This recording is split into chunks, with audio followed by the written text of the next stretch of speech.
Well, ladies and gentlemen, welcome in to a little conference realignment video talking about the future of the Pac-12. Yes, the future of the Pac-12. It's basically dead, right? Well, maybe not so much. The Pac-12 expansion possibility is on the table again following the basically complete demolishment of their own conference. We're also going to talk about the ACC possibly trying to rebuild if they lose two teams in early to mid-July, which is normally when all of this stuff comes out. The expectation would be Clemson and FSU. Maybe it is someone else like FSU and North Carolina, but it's possibly going to be two teams, maybe four. They're going to try and replace those. They've already added teams, the SMUs, the Stanfords, the Cals of the world, to try and supplement for the losses that they will have, whether it is 2, 4 teams, maybe even 6 teams, depending on what teams like NC State want to do and their tie-ins to North Carolina. But let's see what this article says. The moves, now they're referencing basically the Pac-12 getting demolished, left just Oregon State and Washington State, who were left to fend for themselves as they are now partnered with the Mountain West and the West Coast Conference. They did, however, inherit $65 million as a settlement from the 10 programs who left, which could be used to pay buyouts for programs looking to leave their current conference. So you're possibly talking about trying to maybe take the scraps of the ACC. I really don't know which ACC programs would actually find a rebuilt Pac-12 to be all that attractive. I think it's like the bottom of the bottom. They would rather just stay in, the ACC, which would at that point be likely a group of 5 conference if they lost like 6 teams. Even then, the only teams I could think is maybe the ACC gets totally blown up, and then you've got Wake Forest, Boston College, teams like that looking for a home, possibly joining the new, whatever the Pac-2, maybe it becomes a Pac-8 or a Pac-10. They're trying to make it very exclusive. It's going to be a really small conference if this does happen. It's just, where is the attractiveness? Maybe they can try and lure a San Diego State with the $65 million. Maybe they can look at a South Florida.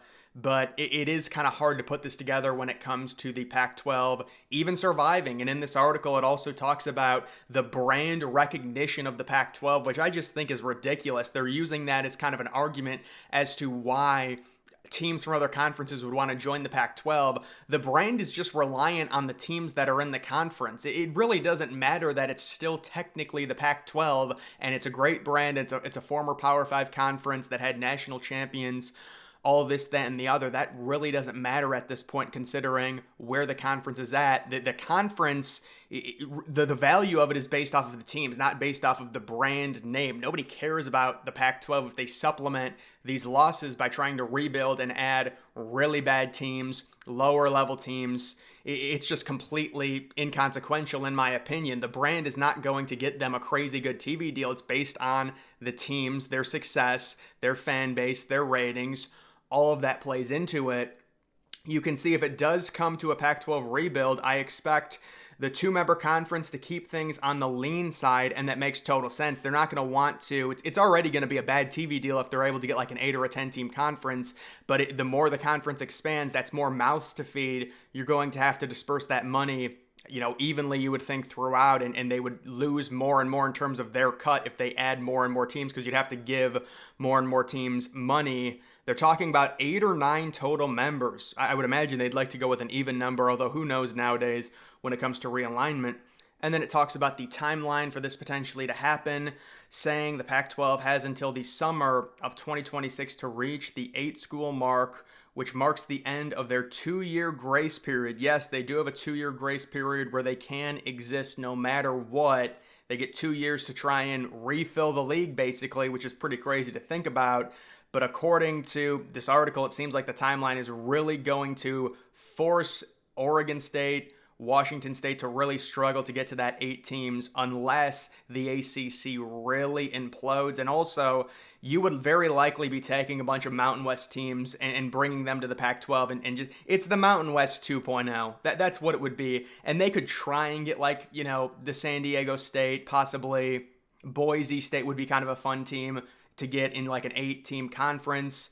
And then if you want to talk about going to the eastern side of the United States, I just don't really see the viable path for any team, even a South Florida, for example, Georgia Tech. It just doesn't make any sense unless, obviously, in Georgia Tech's case, the ACC fully dissolves, which is not expected to happen at all because they added the 3 teams, because there's teams in the ACC that really are not wanted at all by the Big Ten or the SEC, and they're probably not even wanted by the Big 12, because why would the Big 12 take on teams that would dilute their own values and really not add anything to the conference? The Big 12, I think, wants Miami. If they can't get Miami, I don't see them really taking anyone from the ACC. The ACC is probably going to lose 2 to 4 members to the SEC, possibly 2 members to the Big Ten, depending.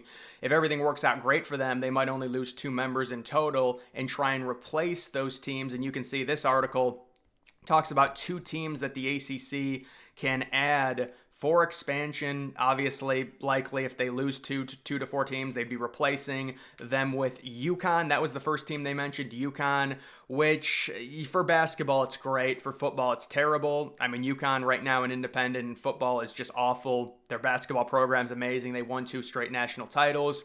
And then the other team they talked about is South Florida, who's come up more and more and more in terms of potential, joining a group of 4 conference, very likely joining the ACC if the ACC loses teams. I've also heard a few rumors about them possibly joining the Big 12. That really makes no sense outside of the Big 12 desperately wanting to get into the state of Florida. Maybe the Big 12 would also entertain a team like Georgia Tech to try and get the Atlanta area, but when it comes to South Florida, it makes sense if the ACC does lose teams to add a team like South Florida, to add a team like UConn, although again, the UConn situation is a little bit different. I think they're going to go to the West Coast and try and get San Diego State to mitigate the travel issues, because right now the travel is just horrible. I would love for them to get San Diego State and Boise State. Now with Boise State, they're a program that is a lot better than their realignment worth, if you will, just based off of how small they are, their TV ratings. They're not very attractive or valuable. They're a very good program. They've got a cool brand for being a group of 5 college football team, a mid-major. But in terms of their realignment value, it's a lot worse than a team like California. And of course, California's been worse than Boise State in football, although they have been in the tougher conference. Same thing with Stanford. Those teams, in terms of academics, in terms of where they're located, in terms of the history of them, they're going to be way more wanted than a team like Boise State. But I do think if the ACC loses 2 members, it would be cool to see them get... I mean, San Diego State, the reason they're so attractive, they just got a brand new stadium. They're kind of just a boring team in general, but they would be a team that would be added, you would think. San Diego State has been rumored to, just the past 2 years, been flirting with the Big 12. The Big 12's denied them, apparently, so they could possibly join the ACC, mitigate the travel issues. You'd also have a team like Boise State, at least that's what I would want. Maybe they would go south and try and get a team like South Florida. You do also have Memphis getting a stadium renovation. They could be another potential option. I really don't see UTSA being an option to join the ACC or anything like that. Those are just kind of the things being floated around right now. So when it comes to the current Pac-12 or the Pac-2, another thing I wanted to mention, I was like, do they already have the Pac-12 championship game locked in stone? Because there's only 2 teams in the conference. Apparently, both Oregon State and Washington State are just not going to have a conference championship, which makes sense, but it would be funny if they already clinched, like they'd actually have a conference championship. It would have to be at one of the home stadiums, because if they made it neutral site, nobody would go to that. It's like a 7-5 team versus 6-6 team. I mean, Oregon State was a little bit better last year, but their entire program got poached because of the mass exodus from the Pac-12. And Washington State, they had a decent run with Gardner Minshew. Other than that, they really have been kind of irrelevant. So they will not be playing a conference championship. They're basically a de facto Mountain West team, extension team, or whatever you want to call them at this point. Both of them are. And they will obviously also be facing each other, as well as you do have the Civil War happening. So Oregon and Oregon State will be playing. Washington and Washington State will also be playing. And Washington and Washington State will be playing a neutral site game.